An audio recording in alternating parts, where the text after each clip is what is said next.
Okay, this is my next round opponent. So just gonna watch a little bit of what he's playing. He's the one up the top. So he's blue-black. Let's see if we can find any differences in the list. Nothing so far. Alright, just looks like normal blue-black. So let's get prepared for the mirror. We will be playing first. This is a good hand. Grave Titan is always the way you win in blue-black. You just play your Grave Titan and then kill them. I mean, I guess sometimes you can slowly drag it out with Creeping Top, but usually, because there's no way for blue-black to deal with Grave Titan apart from their own Grave Titan. I mean, without countering it once it's on the board.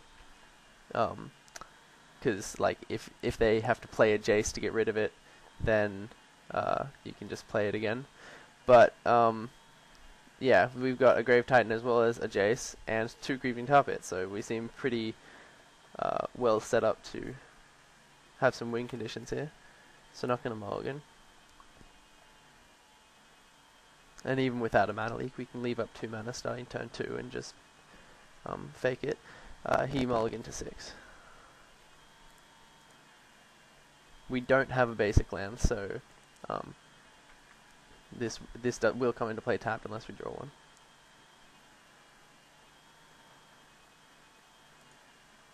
And there it is. So now we get to play that. The Doomblade is going to be dead, pretty much entirely. I'm not sure if he's playing Seagate Oracles. If he is, I guess I could kill one of them. But yeah, apart from that, I'm not killing anything. There's no reason not to think when he plays a spell, just to represent mana leak. When you have it and you're not going to counter it, do it. When you don't have it, do it. Just don't give anything away. Just always do the same thing.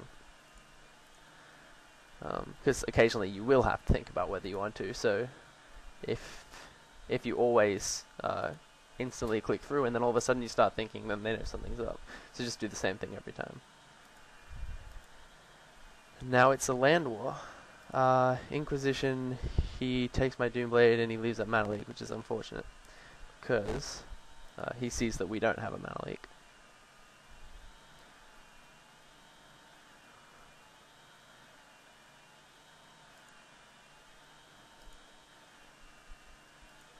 Preordain is a good one. Because he knows we don't have a mana leak, he might actually just mana leak this, so I'm going to play my land so that he can't. Doomblade and Swamp both on the bottom. Nighthawk, alright.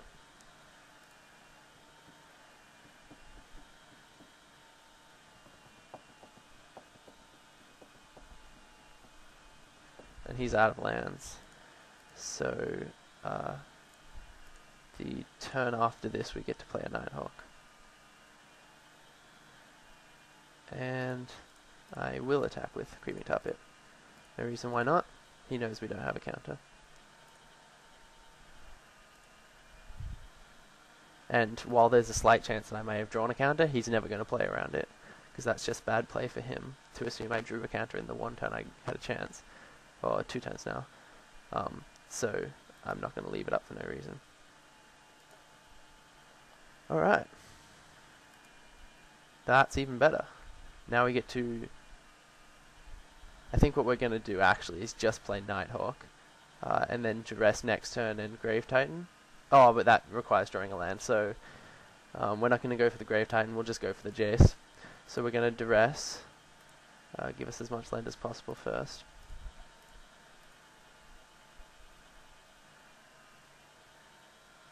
So he's got, alright, double mana leak,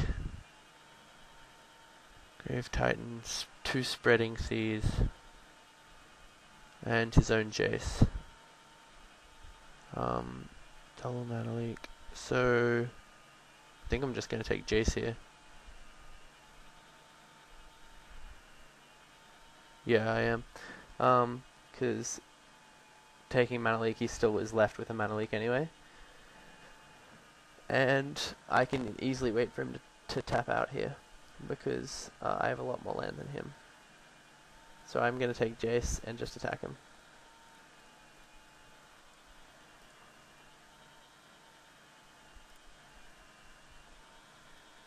So he's got Grave Titan, 2 Spreading Seas, 2 Mana Leaks, and a Nighthawk. No land, so 1 unknown now. He can't double Mana Leak, so now that we have this extra land, we can play Jace. That leaves us 3, yep.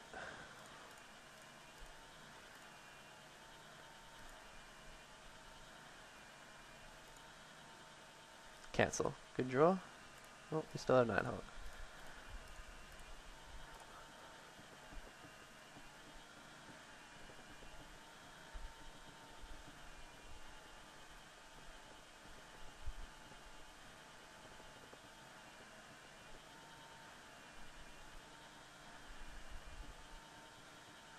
Spreading Seas, a Creeping Tar Pit to try and draw a land. Good plan. Hey, you got there.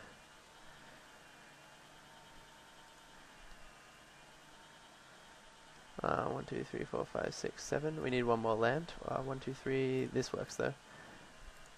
Play Vampire Nighthawk, and then attack with Creeping Tar Pit. So he can't counter this, and now we get to do this, and he can't counter this because this isn't a spell. Yep.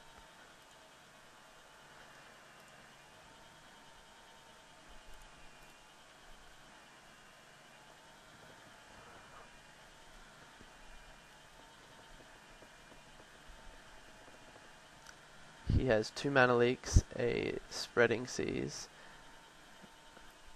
and a Grave Titan, and a Vampire Nighthawk. Okay, he gets my other land, my other mana land, and he draws another land. Alright, so if we get a land, we get an uncounterable Grave Titan, because there's no spell he could have that could stop us from countering his spell. So we're going to go for it.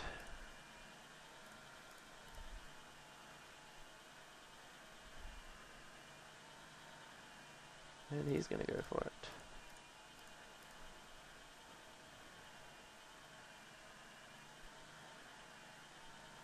Comes out. I mean, it's obvious he could have Spell Pierce, but that would just be a good for him moment, because we're not going to play around that card. When it's unlikely he has it, we've got to look at his hand before and we didn't see it, and even if he does have it, it's not lose game for us, because we still have 2 Nighthawks. That's the game.